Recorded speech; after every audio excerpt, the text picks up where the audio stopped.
तो इस बार आने वाला है BLLB 6 सेमेस्टर। अभी आपको जैसे पता ही है कि आपके एग्जामिनेशन फॉर्म आ चुके हैं, फिल कर दिया है सर। ना? आपने भर दिया है कल, तो कितनी फीस लगी इस बार आपकी? 1930 या 60 ऐसे थी कुछ। अच्छा, तो जैसे अब एग्जामिनेशन फॉर्म अगर इतनी जल्दी आ गए फरवरी में, तो एग्ज़ाम भी जल्दी होंगे। तो मोस्ट प्रोबेबली जो एक्सपेक्टेड है एग्ज़ाम का वो ये है कि अप्रैल के लास्ट वीक, जैसे नोटिस में भी लिखा हुआ है कि अप्रैल में एग्ज़ाम हो जाएंगे, लेकिन अप्रैल में इतनी जल्दी तो खैर मुझे लग नहीं रहा पॉसिबल होंगे। लेकिन लेकिन पिछली बार लास्ट ईयर जैसे मई के फर्स्ट वीक में हुए थे, तो ऐसे ही इस बार भी एक्सपेक्टेड है कि मई के फर्स्ट वीक में एग्ज़ाम आपके हो सकते हैं। ठीक है, तो आपने ऑलरेडी एग्जामिनेशन फॉर्म भर ही दिया है, अभी तो बाकी स्टूडेंट ने अभी भरा है नहीं भरा है ये भी नहीं पता। तो BLLB 6 सेमेस्टर आने वाला है। आज की जो हमारी क्लास है इसके अंदर हम पांचों सब्जेक्ट जो हमारे 6 सेमेस्टर के पार्ट है, सिलेबस है, उसको हम एक बार डिस्कस कर लेंगे कि वो किस तरह के सब्जेक्ट हैं, उनमें क्या क्या चीज़ें कवर्ड हैं।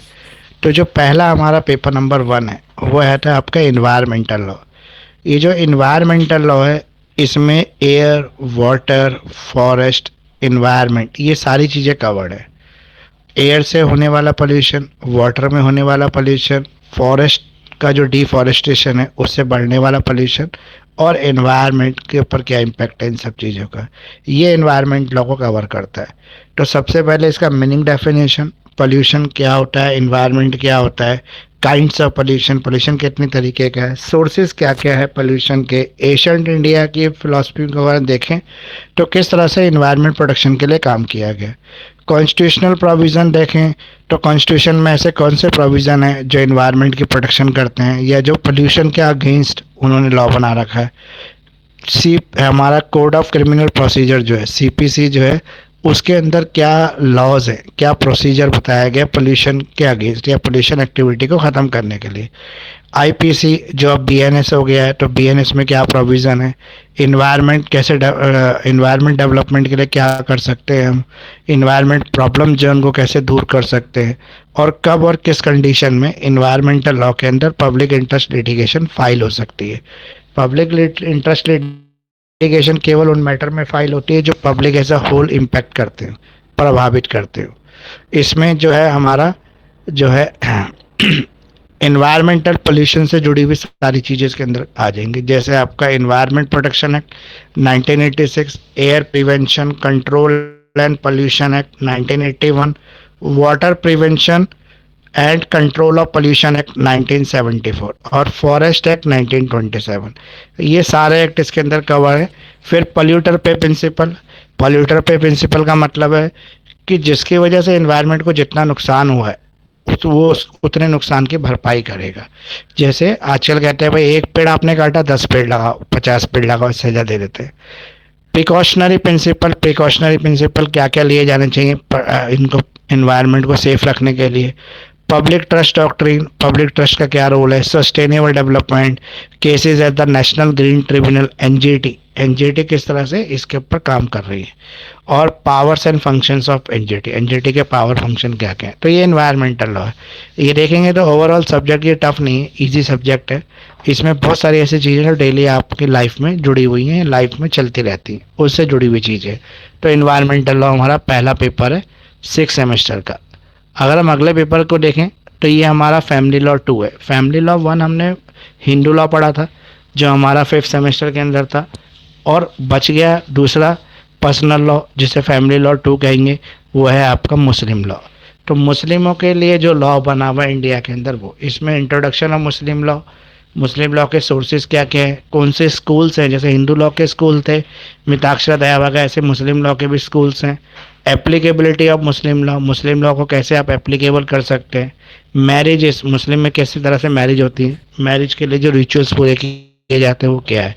महर होता है जो लड़की को मिलता है लड़के की तरफ से, जिसे डोवर कहते हैं, वो क्या है, वो कितनी राशि होती है, कितना होना चाहिए। तलाक क्या होता है, तलाक के कितने काइंड्स है। डिसोल्यूशन ऑफ मैरिज, डाइवोर्स किस तरह से मुस्लिम के अंदर वुमेन प्रोटेक्शन, मुस्लिम के अंदर डाइवोर्स हो सकता है। Under the Muslim women protection of right on divorce act, एक एक्ट आया हुआ है इनके डाइवोर्स के लिए, वो है Muslim women protection of rights on divorce, जो 3 ट्रिपल तलाक के लिए रोक लगाता है। फिर मेंटेनेंस ऑफ वाइफ कितनी वाइफ एक व्यक्ति शादी कर सकता है, कितनी वाइफ रख सकता है, और वाइफ रखेगा तो उसकी मेंटेनेंस कैसे करेगा, मतलब मेंटेनेंस में क्या क्या कवर है। और दूसरा, वाइफ अगर किसी भी तरह की कोई लीगल रेमेडीज लेना चाहती है तो लीगल रेमेडीज में वो मेंटेनेंस ले सकती है अपने हस्बैंड से। कब ले सकती है, कैसे ले सकती है, इसमें शाह बानो का केस इंपॉर्टेंट है। फिर आया विल्स। विल किस तरह से मुस्लिम लोग कर सकते हैं, गिफ्ट कौन कौन से गिफ्ट दे सकते हैं, वक्त क्या है, वक्त का क्यों गठन किया जाता है, वक्त के क्या मतलब रूल्स हैं, क्यों, इसका क्या मोटिव है, ऑब्जेक्टिव क्या है, प्रीएम्पशंस क्या होता है, और एक्नॉलेजमेंट एंड गार्जियनशिप, इसके एक्नॉलेजमेंट और गार्जियनशिप। तो ये हमारा टोटल मुस्लिम लॉ है। किसको बोलेंगे कि इजी है या टफ है सब्जेक्ट, तो ये भी एक इजी सब्जेक्ट में ही आता है, इसमें भी आपको ज़्यादा दिक्कत होगी नहीं। लेकिन थोड़ा सा हम हिंदू हैं तो ये मुस्लिम के टर्म्स को यूज़ करेगा तो ये थोड़ा हमें डिफ़िकल्ट हो सकता है, जहाँ पे मुस्लिम उर्दू के कुछ शब्दों को इस्तेमाल करता है अपने अंदर, तो वहीं पे थोड़ा सा डिफ़िकल्ट हो सकता है। क्योंकि हिंदू लॉ हमारे लिए ज़्यादा इजी इसलिए था क्योंकि वो हमारी परंपराओं से जुड़ी हुई चीज़ थी, और ये थोड़ा डिफ़िकल्ट इसलिए क्योंकि ये अनफेमिलियर चीज़ें थोड़ी सी कवर करता है। अगर मुस्लिम होगा तो उसके लिए ईजी होगा, उसके लिए हिंदू लॉ टफ होता है। तो ये वैसे ज़्यादा ओवरऑल ज़्यादा टफ नहीं कह सकते इसको, ईजी सब्जेक्ट में इसकी काउंटिंग की जाती है। अब आ गया आपका constitutional law of India. Constitution 1 हमने पहले ही पढ़ लिया था 5th सेमेस्टर के अंदर। कॉन्स्टिट्यूशन 2, कॉन्स्टिट्यूशन 1 में हमने प्रेसिडेंट की इनकी पावर्स के बारे में पढ़ा था, इनकी अपॉइंटमेंट पावर्स सब क्या होती है। यहाँ पर हम पढ़ेंगे इनकी एग्जीक्यूटिव ड्यूटीज पावर्स, ये सब चीज़ों की, जैसे यूनियन पार्लियामेंट, इसका ऑर्गेनाइजेशन क्या है, प्रोसीजर क्या है रिगार्डिंग इनेक्टमेंट ऑफ लेजिस्लेशन और प्राइमरी प्रिविलेज, यूनियन गवर्नमेंट के क्या रोल्स है और यूनियन पार्लियामेंट क्या होती है। यूनियन एग्जीक्यूटिव जिसमें प्रेसिडेंट आता है, प्रेसिडेंट के पावर पोजीशन, जो ऑर्डिनेंस निकाल सकता है, ऑर्डिनेंस मेकिंग पावर प्रेसिडेंट। फिर प्राइम मिनिस्टर, उसकी कैबिनेट का क्या रोल है, प्राइम मिनिस्टर रियल हेड होता है अपनी गवर्नमेंट का, ये ट्रू है कि नहीं है। फिर distribution of legislative power between the union state, union state में किस तरह से पावर का डिस्ट्रीब्यूशन किया गया है। Territorial and topical distribution of power, power of parliament to the legislate on the state matter, doctrine of territorial nexus, doctrine of pith and substance, doctrine of colourable legislation.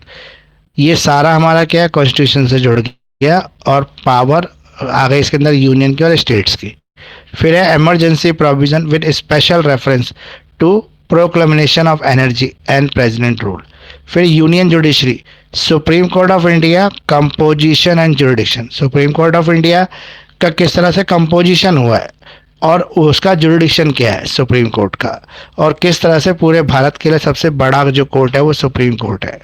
फिर amendment of constitution, constitution में किस तरह से amendment किया जा सकता है, amendment का प्रोसीजर क्या है, जो आर्टिकल 368 के अंदर कवर है। Power and procedure, basic structure of constitution, constitution आपके लिए अपने लिए बेसिक स्ट्रक्चर डॉक्ट्रिन को फॉलो करता है, यानी कि एक लिविंग डॉक्यूमेंट है जो अपनी रेमेडीज को खुद ही करता है, मतलब खुद ही अपनी बीमारियों का इलाज कर लेता है, तो वो बेसिक स्ट्रक्चर डॉक्ट्रिन है। तो कॉन्स्टिट्यूशन भी आपका ना लगभग ठीक ही सब्जेक्ट है, इसको हम टफ नहीं कह सकते। फिर है पब्लिक इंटरनेशनल लॉ, ये जो सब्जेक्ट है हमारा पब्लिक इंटरनेशनल लॉ, इस वाले सेमेस्टर का सबसे डिफ़िकल्ट सब्जेक्ट यही है, पब्लिक इंटरनेशनल लॉ। ये भी डिफ़िकल्ट वैसे नहीं है, डिफ़िकल्ट इसलिए है क्योंकि इसमें इंटरनेशनल लॉ की बात की गई है, अंतर्राष्ट्रीय कानून की। हमारे देश का कानून होता तो हमें समझने में थोड़ी सी ईजी रहती है, लेकिन इंटरनेशनल टर्म्स जो होती हैं वो थोड़ी डिफ़िकल्ट होती हैं समझने में, इसलिए ये थोड़ा सा डिफ़िकल्ट है। Theoretical foundation of international law, international law कैसे डेवलप हुआ, उसका डेफिनेशन क्या है, उसका नेचर क्या है, उसका स्कोप क्या है, ये आपको बताना है। फिर sources of international law, international law के क्या क्या सोर्सेज है, custom, international convention, general principle of law, judicial decisions and juristic work. फिर relation between the international law and municipal law, municipal law international law में क्या relation है, जो इसकी थ्योरीज है रिलेशनशिप की। जो म्यूनसिपल लॉ है वो लोकल लॉ है, जो हमारी कंट्री का लॉ है, लोकल लैंड लॉस, और जो इंटरनेशनल लॉ है वो अंतर्राष्ट्रीय कानून है जो पूरे वर्ल्ड पे लागू होता है। इंडिया और ब्रिटिश प्रैक्टिसेस किस तरह से इसको बैलेंस करती हैं। फिर स्टेट, स्टेट सॉवरेनिटी, स्टेट किस तरह से सोवरियन है, किस तरह से कंट्रोल कर रही है पूरी चीज़ को।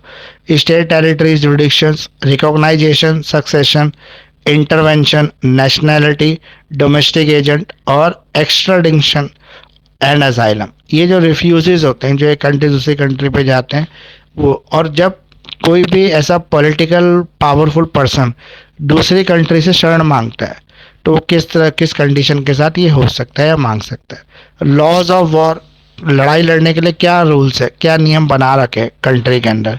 तो वॉर क्राइम्स और crime against peace, settlement of international dispute, pacific and coercive hijacking, narcotics treatment of aliens और एनिमी कैरेक्टर, और कॉन्ट्राबैंड, ब्लैक ब्लॉकेड और स्टेट जुरिडिक्शंस ऑन टेररिज्म। तो ये सब चीज़ें इसके अंदर कवर हो जाएंगी। उसके बाद है हमारा लॉ ऑफ द सी, जिसमें maritime belt, contiguous zone, EEZ, exclusive economic zone, continental shelf jurisdictions, ये सारी चीज़ इसके अंदर कवर है। तो ये थोड़ा सा डिफ़िकल्ट इसीलिए है क्योंकि हमने कभी पढ़ा नहीं है या सुना नहीं है, इसलिए। बाकी ऐसा नहीं है कि बहुत ही डिफ़िकल्ट सब्जेक्ट तो तैयार नहीं होगा। फिर आ गया हमारा जूरिस्प्रूडेंस। जूरिस्प्रूडेंस 1 हमने पिछले साल 5th सेमेस्टर में पढ़ा था, जो हमें डिफ़िकल्ट लगा होगा। लेकिन इस बार जो हमारा जूरिस्प्रूडेंस है वो टफ नहीं है, वो थोड़ा सा ईजी है, पिछली बार वाले के मुकाबले ईजी है। इसमें सबसे पहला लीगल पर्सन कौन होता है, उसका nature, concept, theories of legal personality. फिर legal rights and duties. Legal right और ड्यूटीज़ में आता है हमारा definition, basis, characteristics, kinds of legal right, relationship between right and duties और वाइडर सेंस ऑफ राइट। तो ये सारे हमारे राइट्स और ड्यूटीज़ की बात कर रहा है। फिर पजेशन की बात करें तो theories of possession, possession in fact, possession in law और काइंड्स ऑफ पजेशन, मतलब कब्जा कब और किस कंडीशन में ठीक रहता है। ऑनरशिप की डेफिनेशन, ऑनरशिप के काइंड्स और रिलेशनशिप ऑनरशिप और पोजीशन में। पोजीशन होने का मतलब ऑनरशिप हो ये कंपलसरी नहीं है, लेकिन ऑनरशिप हो तो पोजीशन जरूर ही होगा।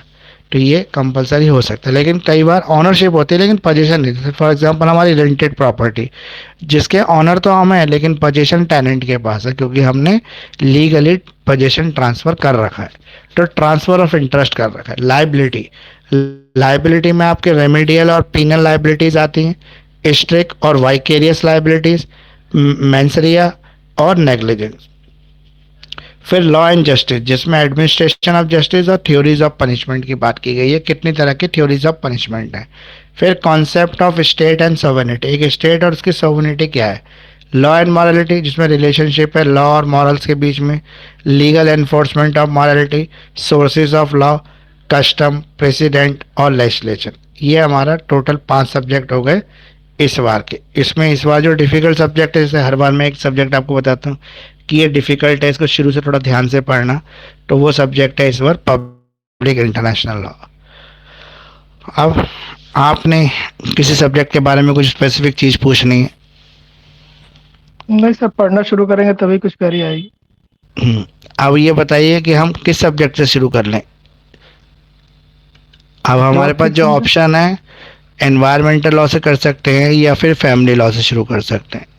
फैमिली लॉ मतलब मुस्लिम लॉ, तो हम फैमिली लॉ से एक बार शुरू कर लेते हैं, या कॉन्स्टिट्यूशन बताइए, कॉन्स्टिट्यूशन या फैमिली लॉ? कोई सा भी ले लीजिए सर, कोई फर्क नहीं।